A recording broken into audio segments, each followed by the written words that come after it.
Schedule C কিন্তু audit rate একটু high এবং এটা একটু রিস্কি বিজনেস।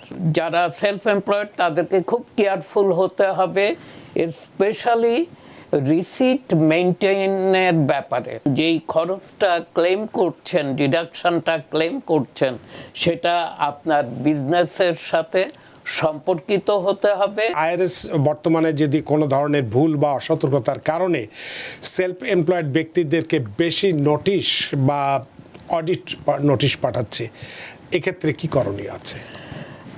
ধন্যবাদ রানা ভাই, এটাও আমার অ্যাড করার কথা ছিল অ্যাট দ্য এন্ড, তো সেটা আমরা শেষ পর্যায়ে এসে গেছি অলমোস্ট। সেটা হচ্ছে স্কেডিউল সি।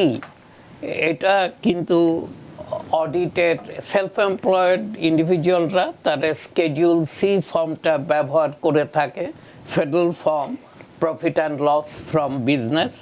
এবং স্কেডিউল সি কিন্তু অডিট রেট একটু হাই এবং এটা একটু রিস্কি বিজনেস, রিস্কি ফর্ম এই কারণেই বলবো, আইআরএসের অভিজ্ঞতায় আইআরএস বলছে যে অনেক ডিডাকশন ক্লেম করে থাকে যেগুলোর প্রপার রিসিট তারা মেনটেন করে না। এবং অনেক সময় দেখা গেছে যারা আর্নড ইনকাম ক্রেডিট পান মূলত তারা তাদের ইনকামকে কমিয়ে আনতে এই ফর্মটা খুব বেশি ব্যবহার করে থাকে স্কেডিউল সি, এবং যত্রতত্র তারা ডিডাকশন ক্লেম করে থাকে। এবং আইআরএস এটা হচ্ছে একটা ইজি অডিট টার্গেট। স্কেডিউল সিকে অডিটে ফেললেই আইআরএস জানে এখান থেকে কিছু আর্ন করা যাবে, ওর জন্য এই অডিটগুলোকে খুব বেশি স্কেডিউল সিকে অডিট করা হয় দেন এ রেগুলার কর্পোরেশন। অতএব যারা সেলফ এমপ্লয়েড তাদেরকে খুব কেয়ারফুল হতে হবে, স্পেশালি রিসিট মেনটেনের ব্যাপারে।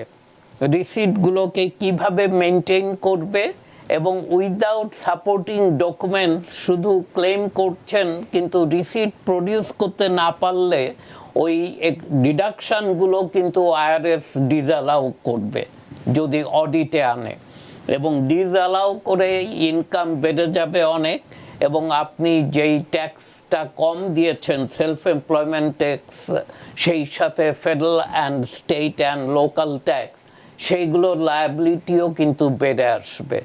অতএব ডেফিনেটলি আমি সেলফ এমপ্লয়মেন্ট ট্যাক্স যারা পে করে থাকেন তাদেরকে একটু কেয়ারফুল হতে বলবো যে আইআরএসের রিসিট রক্ষণাবেক্ষণের কিন্তু কিছু নিয়মকানুন আছে, সেগুলো মেনে চলবেন এবং রিসিট অবশ্যই মেনটেন করবেন। এবং যেই খরচটা ক্লেম করছেন, ডিডাকশনটা ক্লেম করছেন, সেটা আপনার বিজনেসের সাথে সম্পর্কিত হতে হবে এবং অর্ডিনারি অ্যান্ড নেসেসারি এক্সপেন্স হতে হবে, তাহলেই আপনি এলিজেবল হবেন এই ডিডাকশনটা ক্লেম করার জন্য। আদারওয়াইজ এটা ডিসঅ্যালাউ হলে আপনার হয়তো লায়াবিলিটি বেড়ে আসবে।